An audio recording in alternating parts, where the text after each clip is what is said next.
can you all please stand up? Let us first seek the guidance of our Almighty Father. May I request Miss Matango to please lead us the prayer. Let us pray. Dear God, to whom I pray. Amen. So before you take your seats, can you please pick up some pieces of paper under your chair class and make sure that your chairs are properly arranged. Done? Yes, Now take your seats. Who is the class secretary? Yes, Miss, can you please list down those students who are present, absent, and late, and give it to me after our discussion. So in my class, we have the own rules. And these rules are, can you all please read? Make good choices. Demonstrate respect. Always be kind. Stay focused. Class, I want you all to possess these class rules. Any rules you want to add? None, sir. Okay. So class, who among you here remembers our previous discussion? Anyone? Yes, Mr. Mabines? I think our previous discussion was all about linear equation in one variable, sir. So Mr. Mabines, what does it mean? It means we are solving linear equation like numbers with variables and etc. Very good, Mr. Mabines. Thank you. So everyone, can you please stand up? Let us have our energizer. So repeat after me, class, okay? Yes, sir. So this goes like this. Alive, awake, enthusiastic. Understood? Yes, sir. Do you want me to perform it again? Yes, sir. Okay. Alive, alert, awake, enthusiastic. Did you get it? Yes, sir. So let's perform it together. Alive, alert, awake, enthusiastic. Alive, alert, awake, enthusiastic. I'm alive, alert, awake. I'm alive, alert, awake. I'm alive, alert, awake, enthusiastic. Again, faster. I'm alive, alert, awake, enthusiastic. I'm alive, alert, awake, enthusiastic. I'm alive, alert, awake. I'm alive, alert, awake. I'm alive, alert, awake, enthusiastic. Did you have fun, class? Yes, sir. That's good to hear. You now take your seats. Thank you, sir. So now, are you all excited to unrock our new discussion? Yes, sir. That's good to hear. So I have here an activity called a problem hand challenge.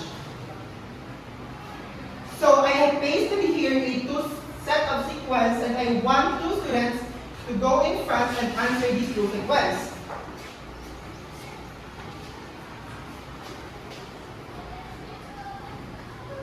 Anyone from the class? Yes, Mr. Martinez? Ikaw, you will be answering number 1. Another one. Who wants to answer number 2? Yes, Mr. Soria.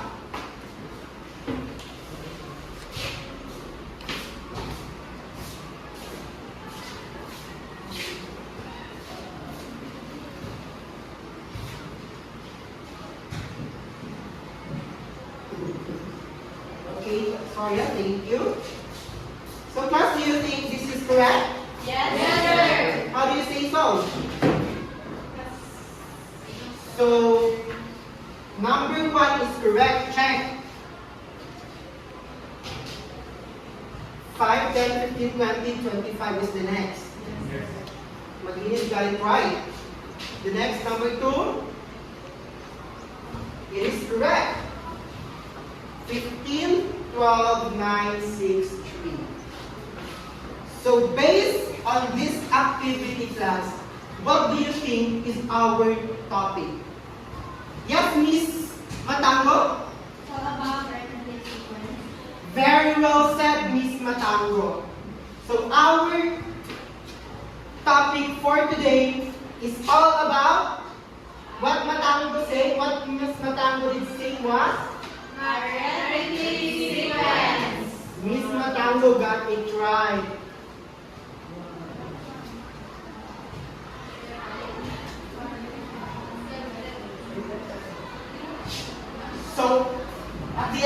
this lesson, the students will be able to please read.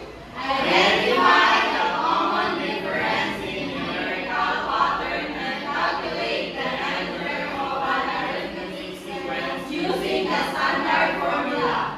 Acknowledge the reliability of mathematical patterns and recognize how consistent, common difference creates predictability in a sequence. accurately compute and explain the terms and sums of arithmetic sequence. Using appropriate formulas. So, what is arithmetic sequence?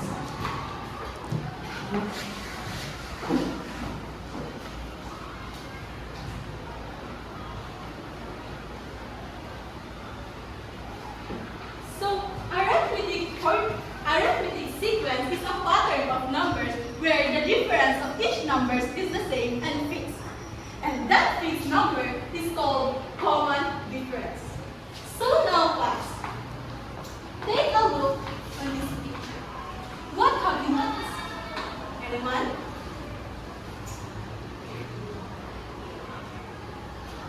Yes, Mr. Maglines? I think I noticed that they skip like two numbers like 2 plus 2 is equal to 4, then 4 plus 2 is equal to 6, then so on. Very good. Since we repeatedly add 2, our common difference is 2. Now, class, if we add positive numbers repeatedly, does the sequence increase or decrease? Increase. Very good. But what if we subtract the same number? Decrease. Very good. So, from this sequence, can you guess what would be the next term? Yes, ma'am. Well, Very good, Miss Maya. So, it is easy, right? Yes. But what if we ask to find the 20th term? Writing all the term will take too much time. That's why mathematicians created the formula, which is called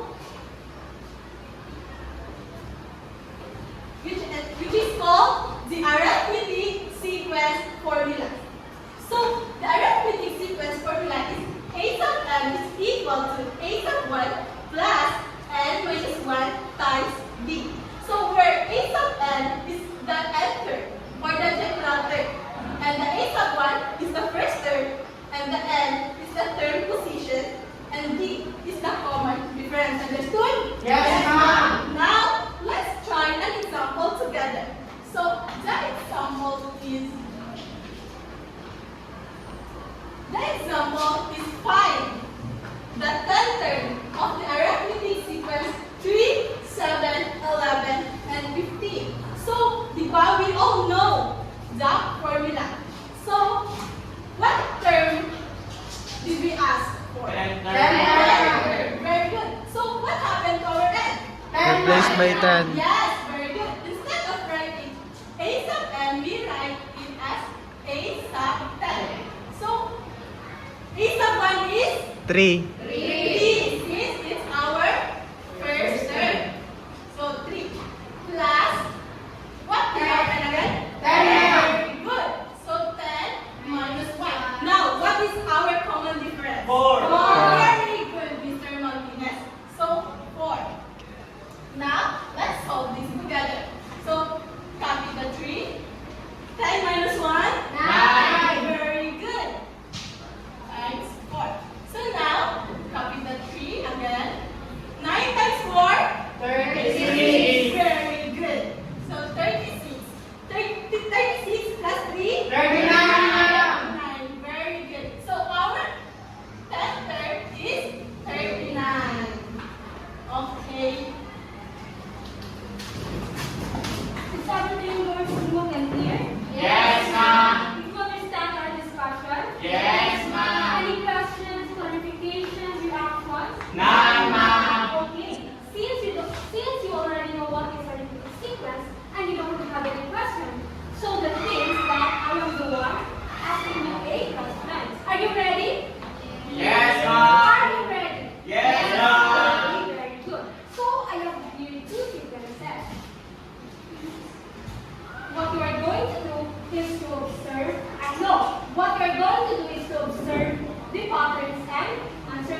Understood?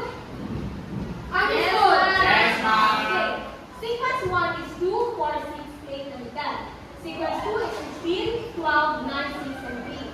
Did you observe it already? Yes, ma'am. Okay. So these are my plus 1. My first question is, what have you noticed in our sequences? Increasing and decreasing, ma'am. Increasing and decreasing? Yes. What do you mean by increasing and decreasing? It has a It follows a Pattern, ma'am. Okay, very good. The number follows a pattern. So my next question is, what happens to the next number in each sequence?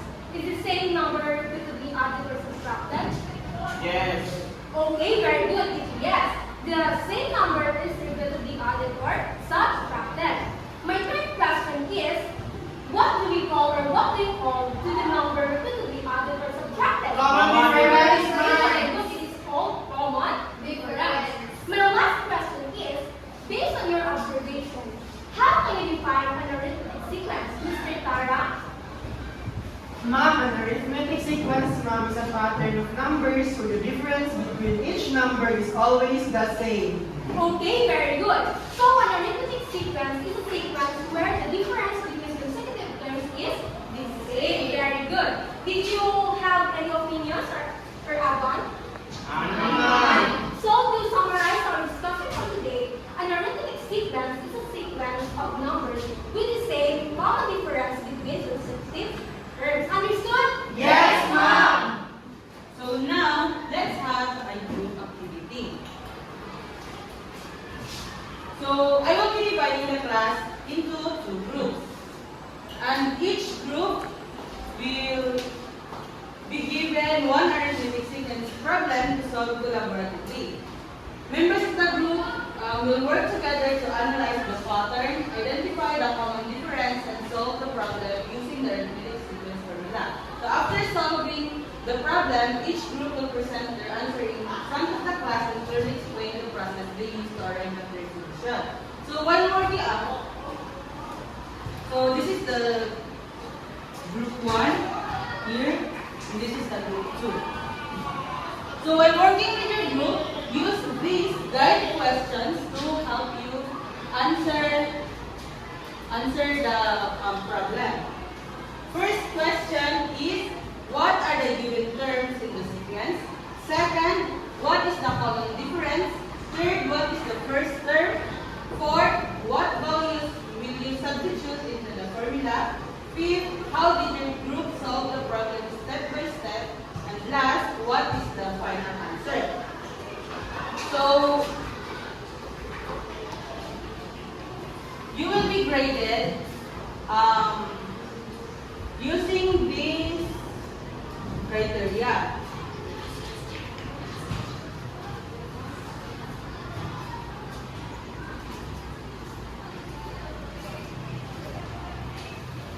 So use of formula, 5 points. Accuracy of solution, 5 points. Group participation, 5 points. Presentation and explanation, 5 points. And each member of the group should participate in discussing and solving the problem. So, after solving the problem, each group should choose one representative to present their answer in front of the class. So, are the instructions clear, class? Yes, ma'am. Okay, you may now start.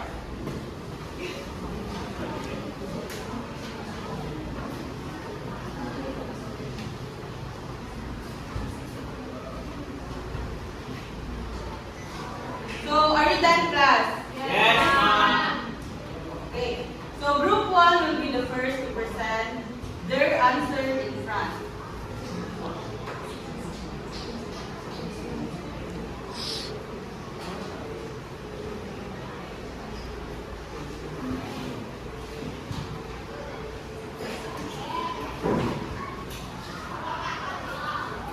So for our sequence, that is 2, 4, 6, 8, 10. Then based on the given sequence, the common difference is 2. Then the first term for our sequence is number 2. Then the values that we have substituted. So for n, we have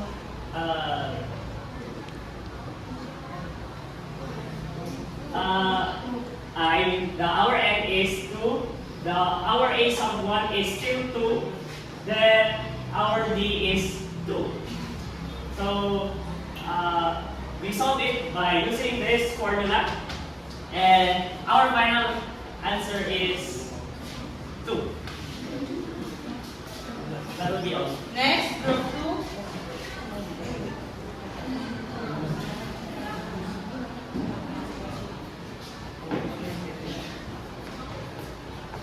So, what are the given terms in the sequence? The given terms sa group 2 is 15, 12, 9, 6, 3. So, the common difference is 3. What is the first term? So, our first term is 15. So, what values do we substitute into the formula? 3? How did your group solve the problem step by step? So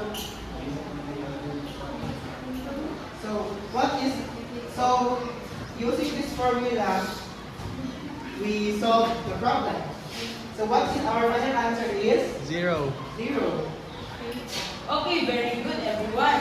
So group 1, they use the formula 5 points, accuracy of solution 5 points, group participation 5 points, and presentation and explanation 5 points. So a total of 20 points. And also, the group 2 got 20 points. So both groups were able to identify the patterns, apply the arithmetic sequence formula currently, and explain the step-by-step process clearly during the presentation.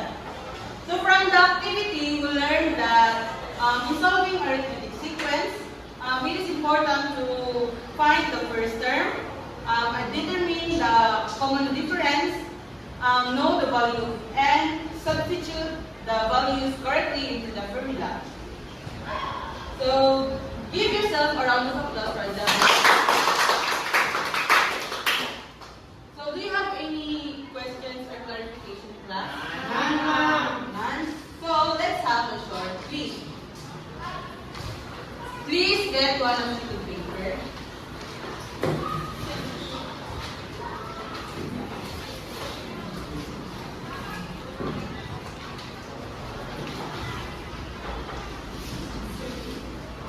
So read the questions carefully and show your complete solution.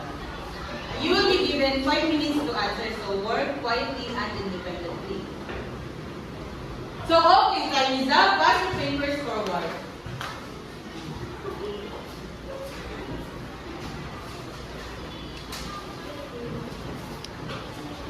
So I hope you learned how to identify the patterns, determine the common difference, and solve for the end term of the problem.